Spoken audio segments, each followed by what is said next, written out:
India is not only a milk self-sufficient country, but also the world's largest producer of milk. Further, ladies and gentlemen, the Indian dairy sector is growing almost double the rate as that compared to the world average, with a very unique self-sustainable model that provides livelihoods and supports the small farmers, the landless farmers, some 8 crore of them, eliminating the middlemen, giving them a regular source of income, and where women have been the key drivers of growth. They have been the main change makers in this sustainable model, and we stand so very proud of this cooperative model of the dairy sector. But then, ladies and gentlemen, further we all agree that world over, we are all struggling to maintain a balance on 3 important dimensions of sustainability, that of economic, environment and social sustainability. And thereby it becomes important towards viewing the dairy industry as a nucleus of other allied activities, the promise which it can bring towards addressing the food and the nutritional security, towards providing livelihoods to the people, and the promise towards protecting the environment.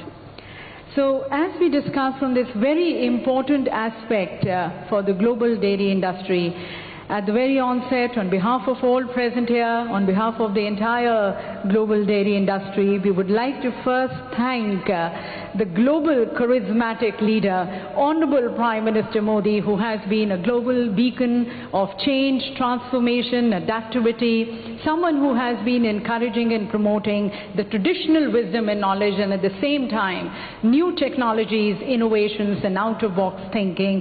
He, ladies and gentlemen, has been a global crusader for economic, social, and environment sustainability, and under his dynamic leadership, today, India is marching ahead towards shaping a more inclusive, equitable, climate-sensitive, clean, green, Atmanirbhar growth for a happy, healthy, prosperous, and a globally competitive India. And as the entire dairy industry stands in letter and spirit with the Honorable Prime Minister's this vision and determination, on behalf of everyone, we would like to first thank, once again, let's, ladies and gentlemen, join in thanking the Honorable Prime Minister in leading this summit here. And may I request our Honorable Minister, Shri Purushottam Rupalaji, to kindly felicitate the Honorable Prime Minister with a shawl on behalf of everyone present here.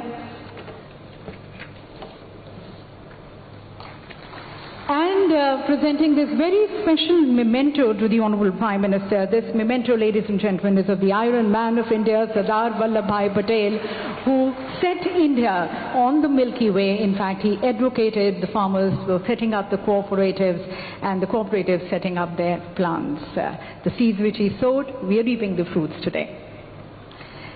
So let's begin, ladies and gentlemen, this summit as per our Indian traditions and customs by invoking the blessings of the Supreme Power. And for that we have the 4 students from Gurukul who are going to be rendering the Swasti Vachan.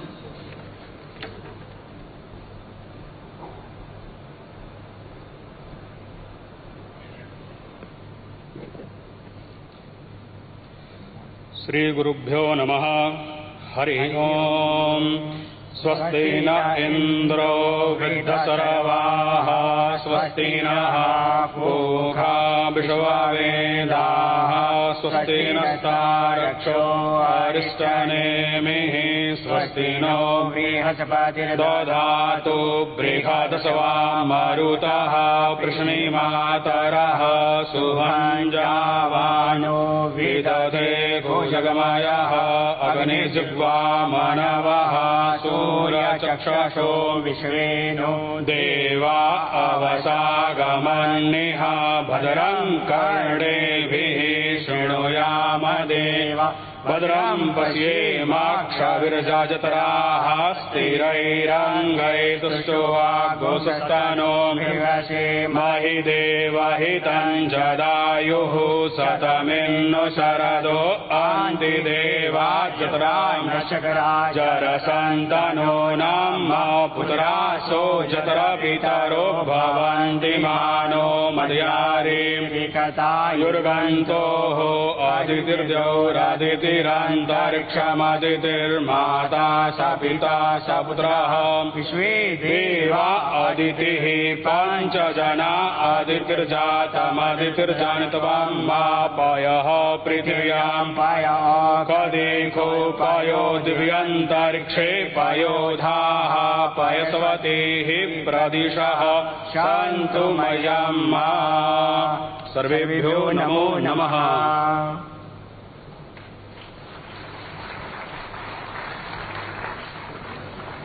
Thank you for this auspicious beginning and infusing so much of positive energy of the air. A prayer towards wishing everyone's peace and prosperity. And ladies and gentlemen, as you are aware, the International Dairy Federation is headquartered in Brussels. It was established in the year 1903. And it has been the leading source of all technical and scientific information to the various stakeholders across the value chain of the global dairy sector. This is an annual conference which they have been organizing, and as we thank them for choosing this year India as the host, we are really grateful and delighted to have the President of IDF joining us, Mr. Cristiano Brazel, especially joining us from Brussels. So, as once again thanking him, I now invite him for his words of welcome and his opening remarks. Mr. Cristiano Brazel, President, IDF.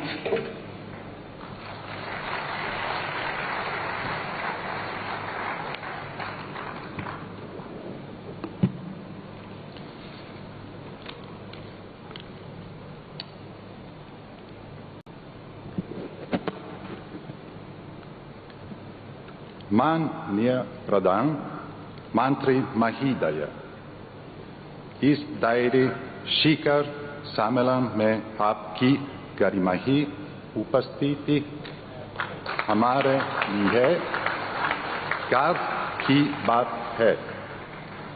आपका बहुत बहुत धन्यवाद।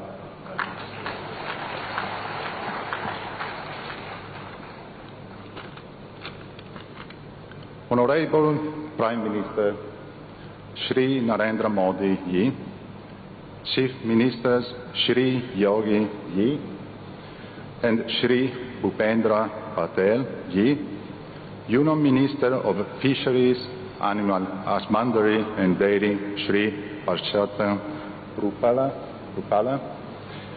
Minister of State Dr.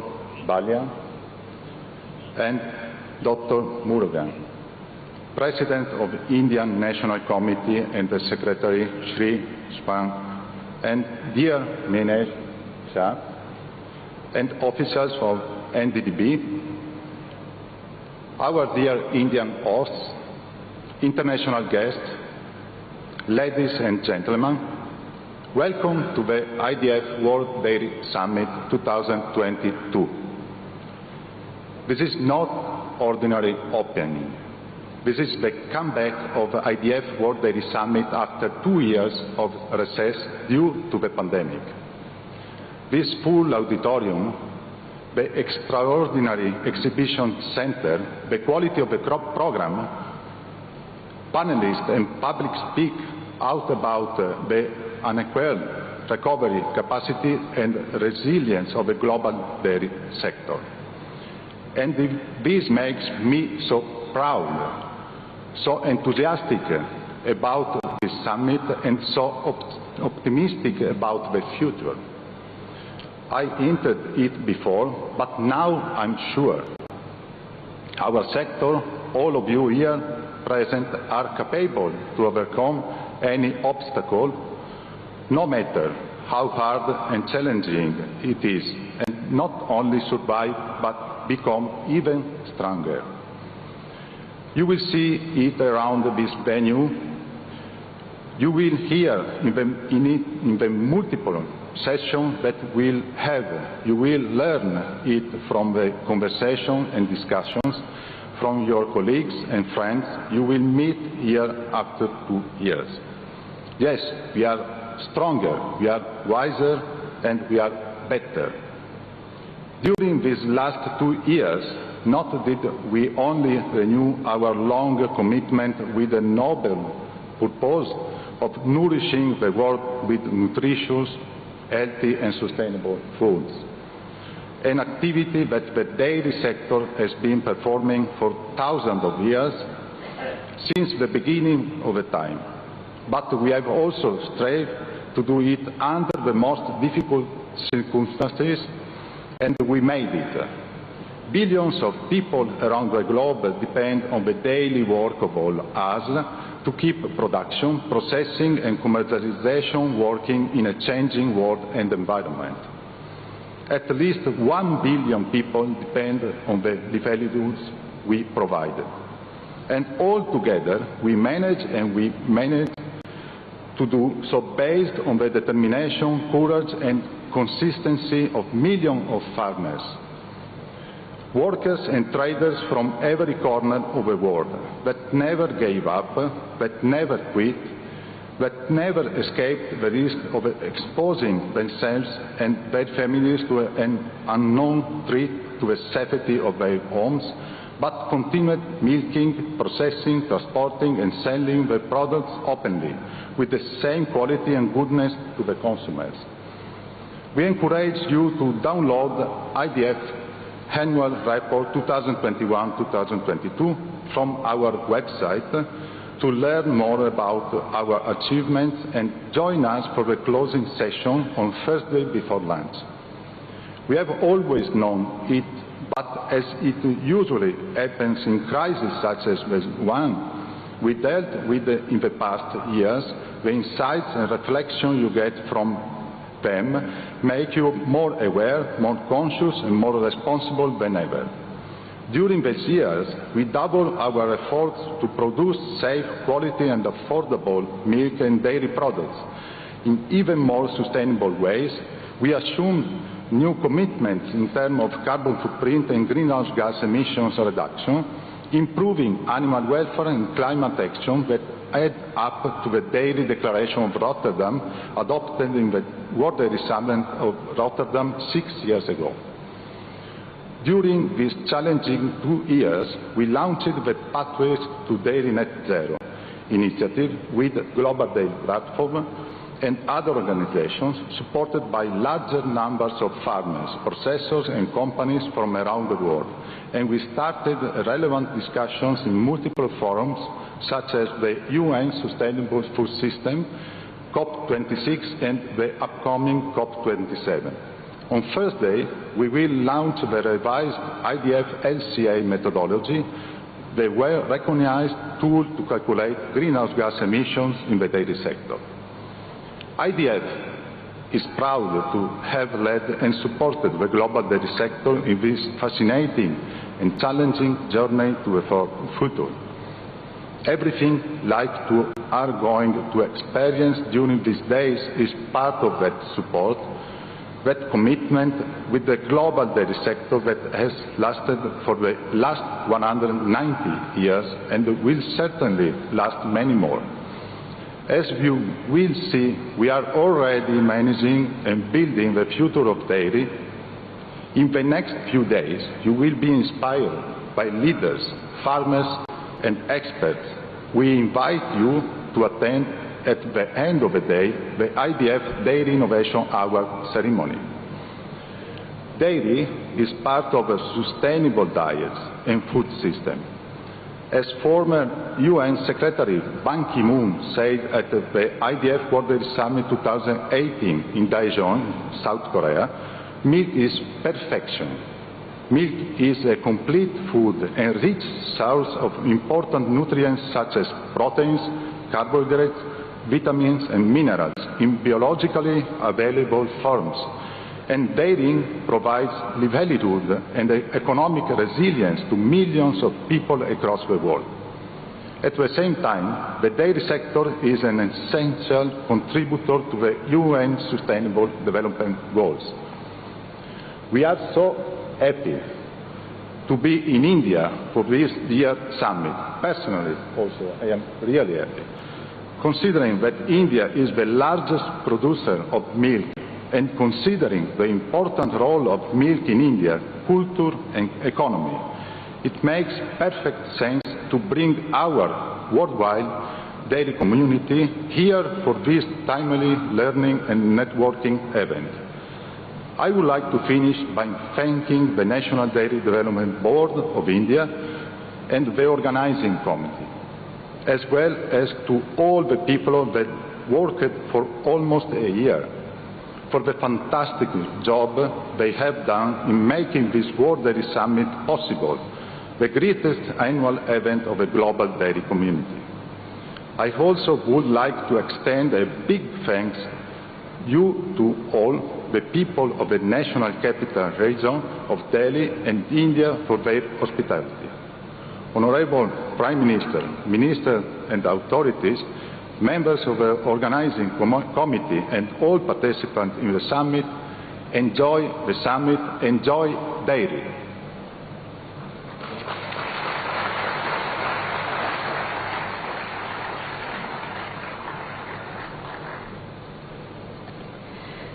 Thank you, sir, for your insights into this conference and the promise which this conference brings.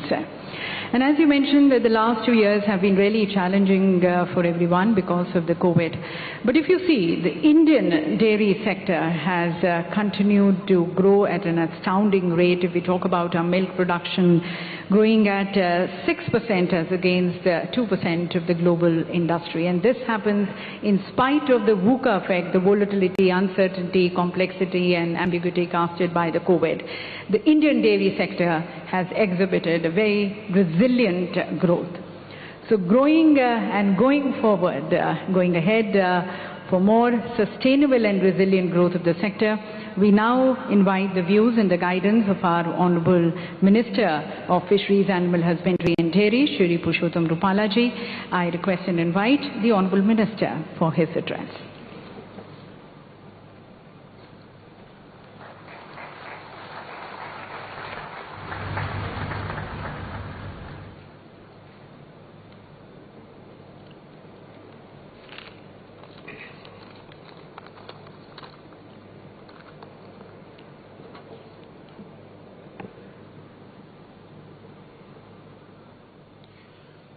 आदरणीय प्रधानमंत्री श्री नरेंद्र मोदी जी, आपका मैं तहे दिल से स्वागत करता हूं इस वर्ल्ड समिट में। वर्ल्ड डेयरी समिट 2022 48 साल के बाद भारत में आयोजित हो रहा है और वर्ल्ड समिट में विश्व के सबसे लोकप्रिय नेता के रूप में हमारे प्रधानमंत्री श्री इस कार्यक्रम में मौजूद है। ये वर्ल्ड स्तर के मेले के लिए बहुत ही एक उपयुक्त संदेश आज यहां से होने वाला है। मंच पर विराजमान उत्तर प्रदेश के यशस्वी मुख्यमंत्री श्रीमान योगी आदित्यनाथ जी, मंत्रिमंडल में मेरे दोनों सहयोगी डॉक्टर बालियान जी, डॉक्टर मुरुगन जी, हमारे सांसद श्रीमान Sharma ji, world dairy federation के आदरणीय अध्यक्ष ब्राजीलिया, हमारे वर्ल्ड फेडरेशन के डीजी मिसेस कैरोलिना, हमारे सचिव महोदय स्वैन जी, इस सारे कार्यक्रम का आयोजन करने का जिम्मा जिनके कंधों पे हैं, हमारे एनडीडीबी के चेयरमैन श्रीमान मिनेश जी, मंच पर विराजमान हमारे एक और भी सांसद महोदय हैं जो आज सूट पैंट में इधर आए हैं, डेयरी के मालिक के रूप में श्रीमान सागर जी, और सभी हमारे गणमान्य अतिथि and all the delegates from the abroad, I welcome all you from bottom of my heart. आप सभी का स्वागत है। आदरणीय प्रधानमंत्री जी, एक करीबन 50 साल के बाद जब समिट हो रहा है और जब 1974 में ये समिट यहाँ हुआ था, तब हमारा दूध का प्रोडक्शन 23 मिलियन था और आज जब हम इस समिट को कर रहे हैं तो 220 मिलियन टन यानी कि 10 गुना दूध की वृद्धि। और आपका जो स्लोगन है आत्मनिर्भर भारत का, जो 74 में दूध उत्पादन हो रहा था वो हमारी मांग के अनुरूप में कम था और आज हम एक्सपोर्ट करने की स्थिति में हैं। सो संपूर्ण आत्मनिर्भर अंग के रूप में आज आप यहाँ इस समिट की अध्यक्षता कर रहे हैं, बड़े गरिमा का विषय है। सब इस डेयरी का थीम है dairy for nutrition and livelihood. Nutrition के लिए और रोजगारी के लिए, अपनी चलाने के लिए, अपना जीवन यापन चलाने के लिए डेयरी का क्या प्रयोजन है, उसी पर ये थीम पर ये समिट का आयोजन किया गया है। मैं आपकी जानकारी के लिए बताना चाहूंगा सर, इसमें 24 जैसे सेशन होंगे जिसमें अलग अलग एक्सपर्टीज के द्वारा मार्गदर्शन दिया जाएगा, पैनल डिस्कशन होगा। 156 लोग इसमें अपनी बात रखेंगे, 156 लोग अपनी बात रखेंगे। इसमें से 89 लोग एब्रोड से आने वाले हैं, वो अपना विषय यहाँ रखेंगे।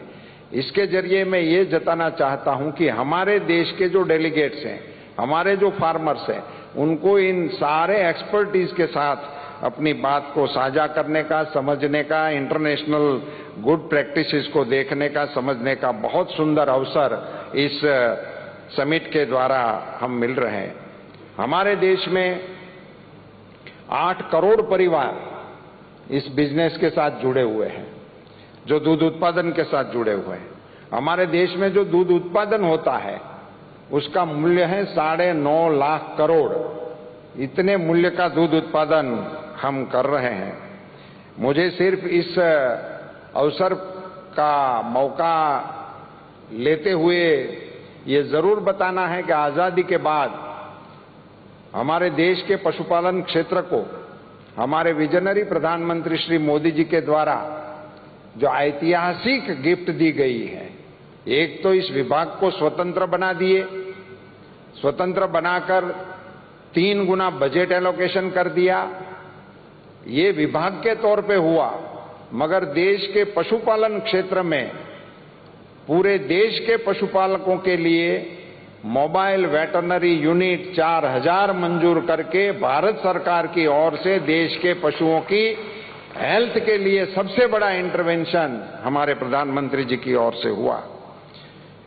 करीबन 700 करोड़ रुपए की लागत से 4332 मोबाइल वेटरनरी यूनिट आपके निर्देशन में मंजूर किए गए हैं।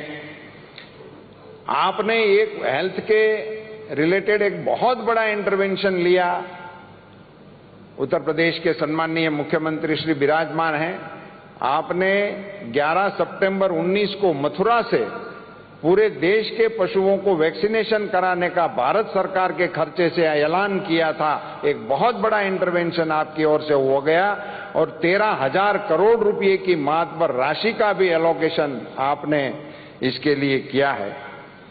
आपने जापान सरकार के साथ सहयोग करते हुए उत्तर प्रदेश और बिहार जैसे हमारे बड़े और पशुपालन से जुड़े हुए राज्यों को डेयरी डेवलपमेंट करने के लिए एक एमओयू किया हुआ है और इनके कारण इन दोनों प्रदेशों में आगे चलकर आप डेयरी के कारोबार को बढ़ाना के काम में हम योगदान दे पाएंगे। मुझे ये बताते हुए बहुत ही खुशी हो रही है सर कि इस डेयरी सेक्टर और कृषि सेक्टर को आपने जिस प्रकार से आगे बढ़ाया है और आज आपकी गरिमामय उपस्थिति से पूरे विश्व में इस डेयरी का मैसेज जब देने वाले हैं, तब मैं एक छोटी सी बात बताना चाहूंगा कि डेयरी की जब भी चर्चा होती है तो उसमें दूध ही आता है। दूध और दूध के रिलेटेड और चीज, माखन, घी वगैरह की बात होती है। अब आपके नेतृत्व में और आपके विजनरी मार्गदर्शन में गोबर में से भी प्रोडक्टिविटी करके, गोबर को भी क्रय करके उसका भी आमदनी किसानों को कैसे मिले, इनके लिए गोवर्धन योजना भारत में पहली बार आपके नेतृत्व में चल पड़ी है। और मैं बताते हुए बड़ा हर्ष हो रहा है कि अगली हमारे डेयरियों की जब एजीएम होगी तो उसमें दूध की आय के साथ साथ गोबर की आय का जिक्र भी होना शुरू हो जाएगा।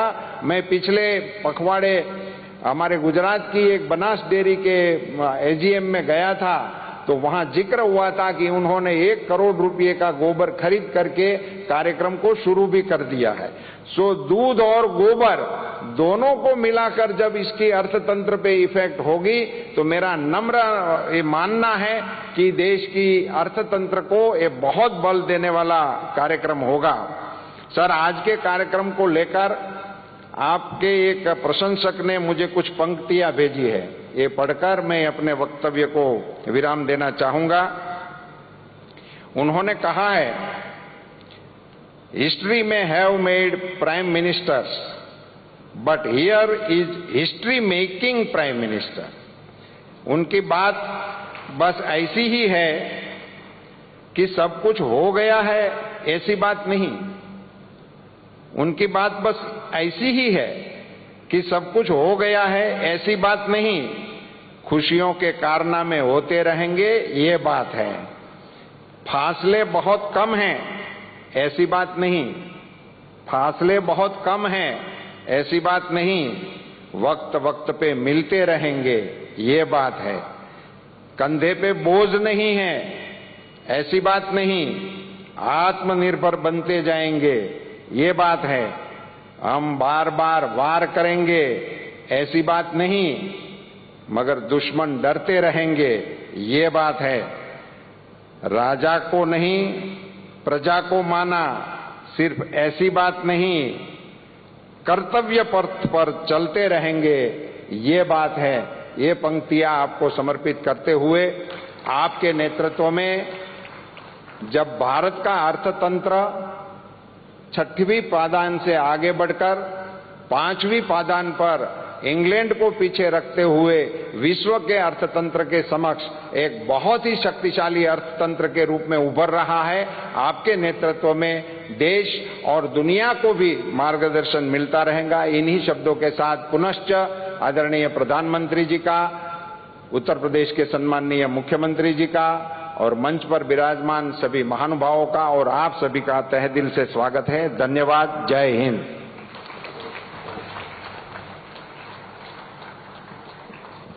बहुत बहुत धन्यवाद माननीय मंत्री जी आपके उद्बोधन के लिए। और यहाँ पर उपस्थित सभी के जो भाव हैं, जो श्रद्धा है माननीय प्रधानमंत्री जी के लिए, उसे इन पंक्तियों के द्वारा यहाँ हमारे साथ साझा करने का बहुत बहुत धन्यवाद।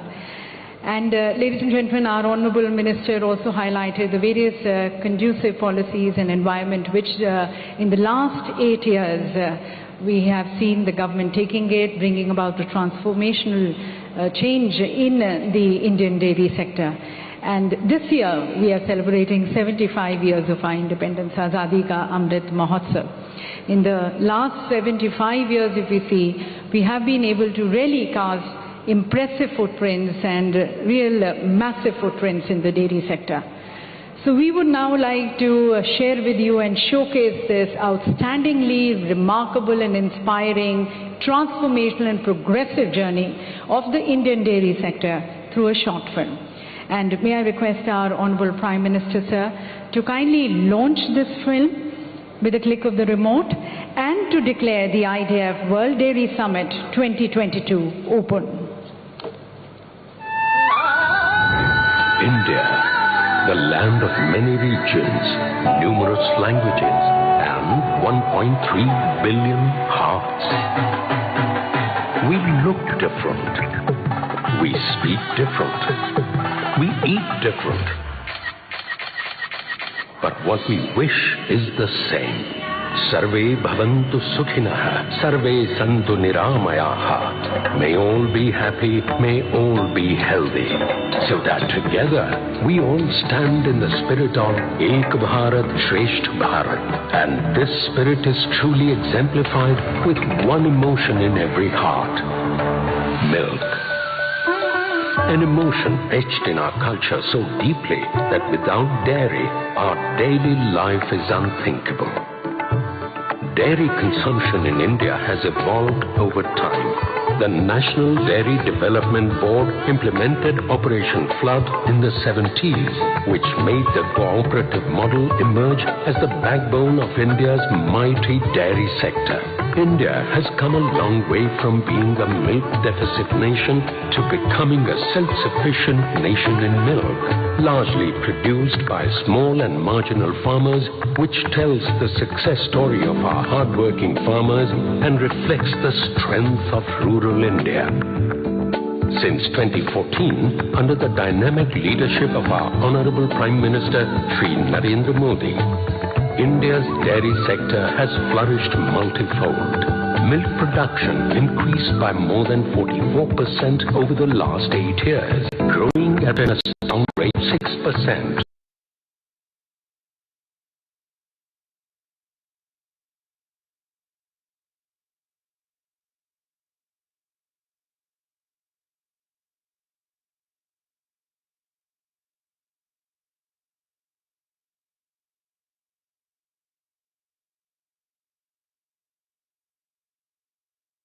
Nation, dairy infrastructure development, animal identification system, etc. Recognizing the contribution of the sector in the Indian economy, a dedicated Ministry of Fisheries, Animal Husbandry and Dairying and Ministry of Cooperation have been created.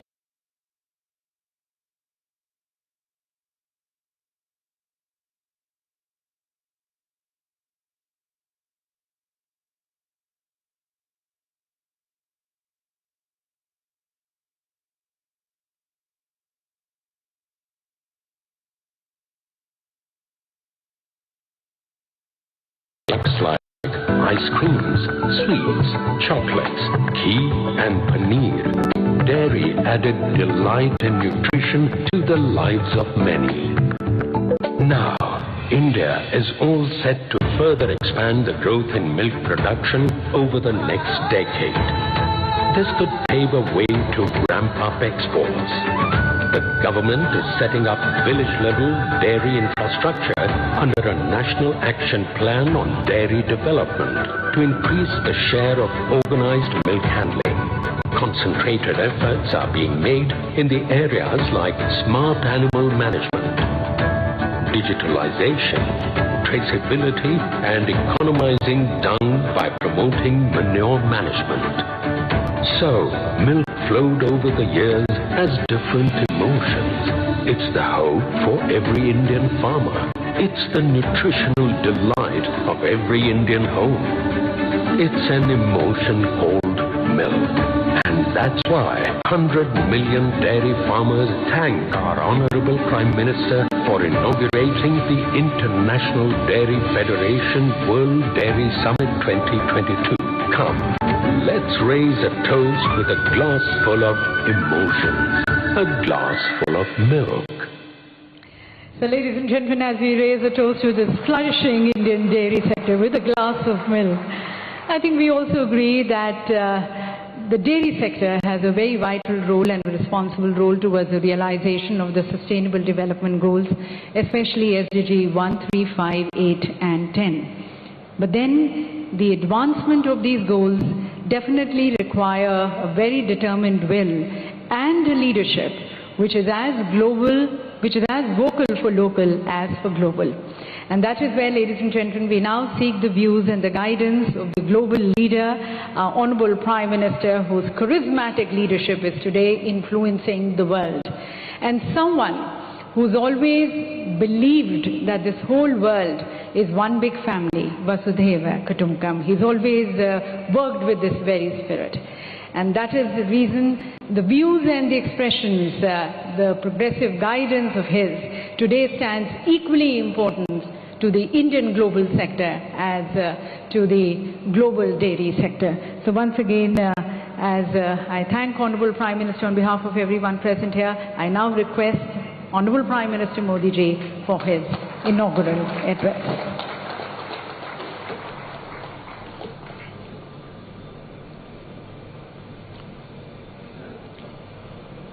Uttar Pradesh के लोकप्रिय मुख्यमंत्री योगी आदित्यनाथ जी, केंद्रीय मंत्रिमंडल में मेरे सहयोगी श्री पुरुषोत्तम रूपाला जी, अन्य मंत्रीगण, सांसदगण, इंटरनेशनल डेयरी फेडरेशन के अध्यक्ष प्री बजाले जी, IDF के डीजी कैरोलिन हेमंड जी, यहां उपस्थित अन्य महानुभावी, देवी और सज्जनों, मुझे खुशी है कि आज डेयरी सेक्टर के दुनिया भर के एक्सपर्ट्स और इनोवेटर्स भारत में एकजुट हुए हैं। मैं वर्ल्ड डेयरी समिट में अलग अलग देशों में, अलग अलग देशों से आए हुए सभी महानुभावों का, भारत के कोटि कोटि पशुओं की तरफ से, भारत के कोटि कोटि नागरिकों की तरफ से, भारत सरकार की तरफ से हृदय से बहुत बहुत स्वागत करता हूं। डेयरी सेक्टर का सामर्थ्य न सिर्फ ग्रामीण अर्थव्यवस्था को गति देता है, बल्कि ये दुनिया भर में करोड़ों लोगों की आजीविका का भी प्रमुख साधन है। मुझे विश्वास है ये समिट आइडियाज, टेक्नोलॉजी, एक्सपर्टाइज और डेयरी सेक्टर से जुड़ी परंपराओं के स्तर पर एक दूसरे की जानकारी बढ़ाने और एक दूसरे से सीखने में बहुत बड़ी भूमिका निभाएगी। साथियों, आज का ये आयोजन ऐसे समय में हो रहा है जब भारत ने अपनी आजादी के 75 वर्ष पूरे किए हैं। ये भी संयोग है कि आज के इस आयोजन से भारत के 75 लाख से ज्यादा डेयरी किसान भी टेक्नोलॉजी के माध्यम से इस कार्यक्रम में हमारे साथ जुड़े हुए हैं। इस तरह की समिट के लिए और उसमें लास्ट माइल बेनिफिशियरी हमारे ऐसे ही किसान भाई बहन होते हैं। मैं वर्ल्ड डेयरी समिट में अपने किसान साथियों का भी स्वागत करता हूं, उनका अभिनंदन करता हूं। साथियों, पशुधन और दूध से जुड़े व्यवसाय भारत की हजारों वर्ष पुरानी संस्कृति का अभिन्न हिस्सा रहा है। हमारी इस विरासत ने भारत के डेयरी सेक्टर को कुछ विशेषताओं से सशक्त कर दिया है। इस समिट में दूसरे देशों से जो एक्सपर्ट आए हैं, मैं उनके सामने इन विशेषताओं का विशेष रूप से उल्लेख करना चाहता हूं। साथियों, विश्व के अन्य विकसित देशों से अलग भारत में डेयरी सेक्टर की असली ताकत छोटे किसान है। भारत के डेयरी सेक्टर की पहचान मास प्रोडक्शन से ज्यादा प्रोडक्शन बाय मासिस की है। भारत में डेयरी सेक्टर से जुड़े अधिकांश किसानों के पास या तो एक पशु है, 2 है या 3 पशु है। इन्हीं छोटे किसानों के परिश्रम और उनके पशुधन की वजह से आज भारत पूरे विश्व में सबसे ज्यादा दुग्ध उत्पादन करने वाला देश है। आज भारत के 8 करोड़ से ज्यादा परिवारों को ये सेक्टर रोजगार मुहैया कराता है। भारत के डेयरी सेक्टर की यूनिकनेस आपको अन्य जगह पर शायद ही कभी कहीं मिल जाए।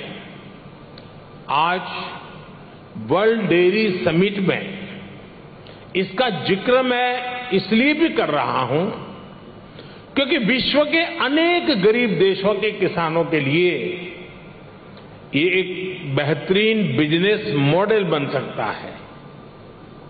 साथियों, भारत के डेयरी सेक्टर की इस खासियत को एक और यूनिकनेस से जबरदस्त सपोर्ट मिलता है। हमारे डेयरी सेक्टर की दूसरी विशेषता है भारत का डेयरी कोऑपरेटिव सिस्टम। आज भारत में डेयरी कोऑपरेटिव का एक ऐसा विशाल नेटवर्क है जिसकी मिसाल पूरी दुनिया में मिलना मुश्किल है। ये डेयरी कोऑपरेटिव्स देश के 2 लाख से ज्यादा गांवों में करीब करीब 2 करोड़ किसानों से दिन में 2 बार दूध जमा करती हैं और उसे ग्राहकों तक पहुंचाती है। इस पूरी प्रक्रिया में बीच में कोई भी मिडलमैन नहीं होता और ग्राहकों से जो पैसा मिलता है उसका 70% से ज्यादा सीधा किसानों के जेब में ही जाता है।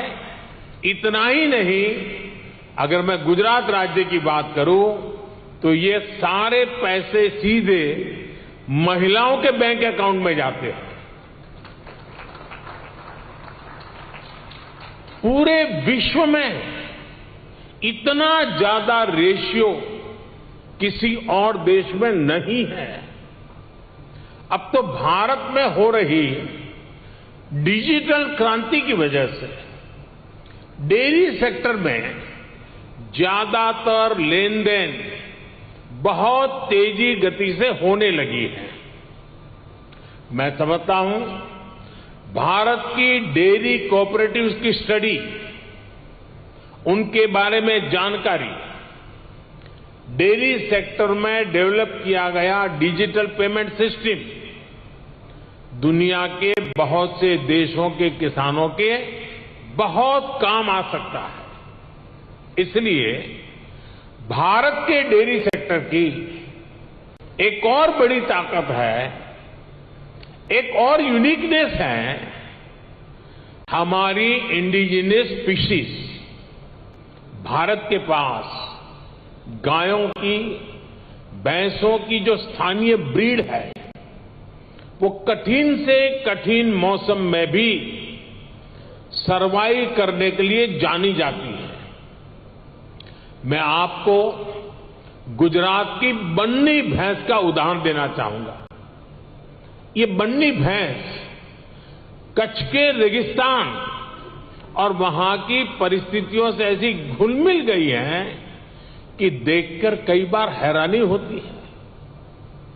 दिन में बहुत ही भयंकर धूप होती है, बहुत गर्मी होती है, कड़क धूप होती है। इसलिए ये बन्नी भैंस रात के कम तापमान में घास चरने के लिए निकलती है। विदेश से आए हमारे साथी ये जानकर के भी चौंक जाएंगे कि उस समय बन्नी भैंस के साथ कोई उसका पालक, उसका किसान उसके साथ नहीं होता है। वो गांव के पास बने चारगांव में खुद ही जाती है। रेगिस्तान में पानी कम होता है, इसलिए बहुत कम पानी में भी बन्नी भैंस का काम चल जाता है।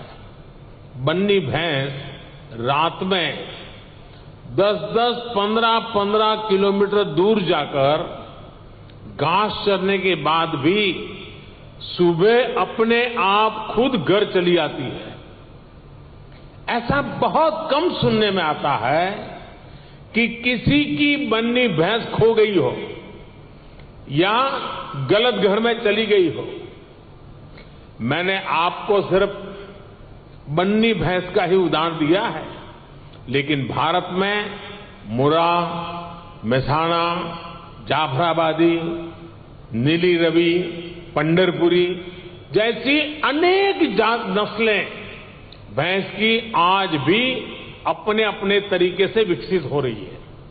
इसी तरह गाय हो, उसमें गीर गाय, साहिवाल, राठी, कांकरेज, थारपारकर, हरियाणा, ऐसी ही कितनी गाय की नस्लें हैं जो भारत के डेयरी सेक्टर को यूनिक बनाती है।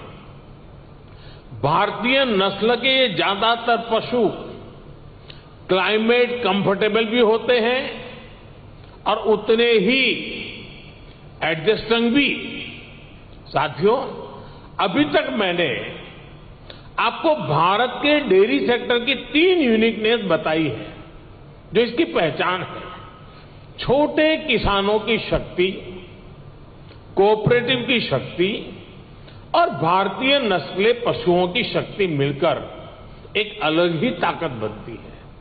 लेकिन भारत के डेयरी सेक्टर की एक चौथी यूनिकनेस भी है जिसकी उतनी चर्चा नहीं हो पाती, जिसको उतना रिकग्निशन नहीं मिल पाता। विदेश से आए हमारे मेहमान संभवतः ये जानकर के हैरान हो जाएंगे कि भारत के डेयरी सेक्टर में विमेन पावर 70% वर्कफोर्स का प्रतिनिधित्व करती है। भारत के डेयरी सेक्टर की असली कर्णधार विमेन्स हैं, महिलाएं हैं। इतना ही नहीं, भारत के डेयरी कोऑपरेटिव में भी 1/3 से ज्यादा सदस्य महिलाएं ही हैं।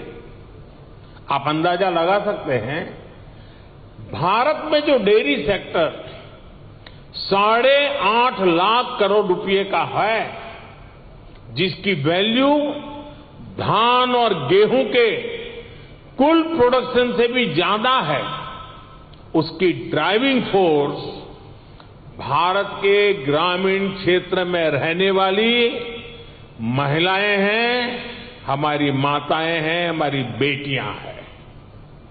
मैं वर्ल्ड डेयरी समिट से जुड़ी सभी महानुभावों से भारत की नारी शक्ति की इस भूमिका को रिकॉग्नाइज करने, इसे विभिन्न वर्ल्ड प्लेटफॉर्म्स पर ले जाने का भी मैं आग्रह करूंगा। साथियों, 2014 के बाद से हमारी सरकार ने भारत के डेयरी सेक्टर के सामर्थ्य को बढ़ाने के लिए निरंतर काम किया है। आज इसका परिणाम मिल्क प्रोडक्शन से लेकर किसानों की बड़ी आय में भी नजर आ रहा है।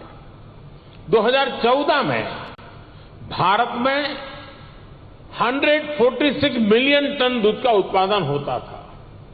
अब ये बढ़कर 210 मिलियन टन तक पहुंच गया है, यानी करीब करीब 44% की वृद्धि।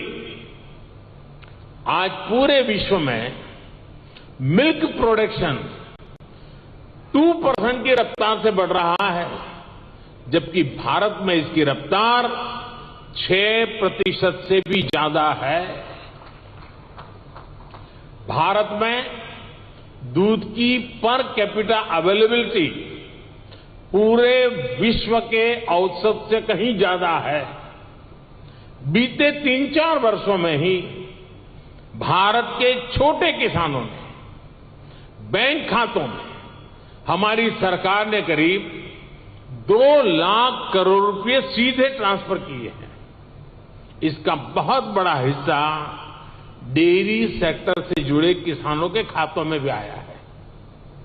साथियों, आज हमारा फोकस देश में एक संतुलित डेयरी इकोसिस्टम के निर्माण पर है। एक ऐसा इकोसिस्टम जिसमें हमारा ध्यान दूध और उससे जुड़े उत्पादों की क्वालिटी पर तो है ही, बल्कि दूसरी चुनौतियों के समाधान पर भी है। किसान को अतिरिक्त आय, गरीब का सशक्तिकरण, स्वच्छता, केमिकल फ्री खेती, क्लीन एनर्जी और पशुओं की केयर, ये सभी आपस में जुड़े हुए हैं। यानी हम डेयरी सेक्टर को, पशुपालन को भारत के गांवों में ग्रीन और सस्टेनेबल ग्रोथ का बहुत बड़ा माध्यम बना रहे हैं। राष्ट्रीय गोकुल मिशन, गोवर्धन योजना, डेयरी सेक्टर का डिजिटाइजेशन और पशुओं का यूनिवर्सल वैक्सीनेशन, इसी दिशा में हो रहे प्रयास है। इतना ही नहीं, भारत ने जो सिंगल यूज प्लास्टिक बंद करने का जो अभियान चलाया है, वह एनवायरमेंट की दृष्टि से तो महत्व का है ही, लेकिन जो भी जीव दया में विश्वास करते हैं, जो पशुधन में उसके कल्याण में विश्वास करते हैं, उनको मालूम है कि प्लास्टिक पशुओं के लिए कितना खतरनाक बनता जा रहा है, गाय और भैंस के लिए कितना खतरनाक बनता जा रहा है। उस सिंगल यूज प्लास्टिक को भी बंद करने का, खत्म करने का हमने बहुत लगातार प्रयास आरंभ किया है। साथियों, भारत के डेयरी सेक्टर का जितना बड़ा स्केल है, उसे साइंस के साथ जोड़कर और विस्तार दिया जा रहा है। भारत डेयरी पशुओं का सबसे बड़ा डेटाबेस तैयार कर रहा है। डेयरी सेक्टर से जुड़े हर पशु की टैगिंग हो रही है। आधुनिक टेक्नोलॉजी की मदद से हम पशुओं की बायोमेट्रिक पहचान कर रहे हैं। हमने इसे नाम दिया है पशु आधार। पशु आधार के जरिए पशुओं की डिजिटल आइडेंटिफिकेशन की जा रही है, जिससे उनकी सेहत पर नजर रखने के साथ साथ डेयरी प्रोडक्ट से जुड़े मार्केट को विस्तार देने में मदद मिलेगी। साथियों, आज भारत का बहुत बड़ा फोकस पशुपालन के क्षेत्र में उद्यमशीलता को, एंटरप्राइज को बढ़ावा देने पर भी है। डेयरी सेक्टर से जुड़े छोटे किसानों की ताकत को हम फार्मर प्रोड्यूसर ऑर्गेनाइजेशंस और महिलाओं के सेल्फ हेल्प ग्रुप के माध्यम से एकजुट कर रहे हैं। इनको बड़ी मार्केट फोर्स बना रहे हैं। अपने युवा टैलेंट का उपयोग हम एग्रीकल्चर और डेयरी सेक्टर्स में स्टार्टअप के निर्माण में भी कर रहे हैं। आपको ये जानकर भी अच्छा लगेगा कि भारत में बीते 5-6 साल में एग्रीकल्चर और डेयरी सेक्टर में 1000 से अधिक स्टार्टअप्स बने हैं। साथियों, भारत किस तरह अनोखे प्रयास कर रहा है, उसका एक उदाहरण गोवर्धन योजना भी है। अभी हमारे रूपाला जी ने गोबर का इकोनॉमी में बढ़ता महत्व का वर्णन किया था।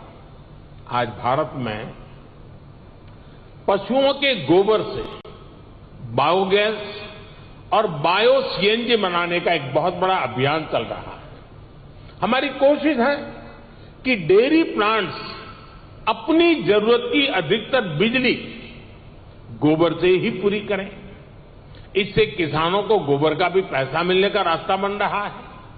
इस प्रक्रिया में जो ऑर्गेनिक खाद बनती है, उससे किसानों को खेती के लिए एक सस्ता माध्यम मिल जाएगा। इससे खेती की लागत भी कम होगी और मिट्टी भी सुरक्षित रहेगी। भारत में आज नेचुरल खेती पर, नेचुरल फार्मिंग पर भी अभूतपूर्व बल दिया जा रहा है, जिसमें पशुओं की बहुत बड़ी भूमिका है। साथियों, मैं अक्सर कहता हूं कि खेती में मोनोकल्चर ही समाधान नहीं है, बल्कि विविधता बहुत आवश्यकता है। ये पशुपालन पर भी लागू होता है। इसलिए आज भारत में देसी नस्लों और हाइब्रिड नस्लों दोनों पर ध्यान दिया जा रहा है। इससे जलवायु परिवर्तन से होने वाले नुकसान की आशंकाओं को भी कम किया जा सकेगा। साथियों, एक और बड़ा संकट पशुओं को होने वाली बीमारियों का है। पशु जब बीमार होता है तो एक किसान के जीवन को प्रभावित करता है, उसकी आय को प्रभावित करता है। ये पशुओं की क्षमता, उसके दूध और इससे जुड़े दूसरे उत्पादों की क्वालिटी पर भी असर डालता है। इसलिए भारत में हम पशुओं के यूनिवर्सल वैक्सीनेशन पर भी बल दे रहे हैं।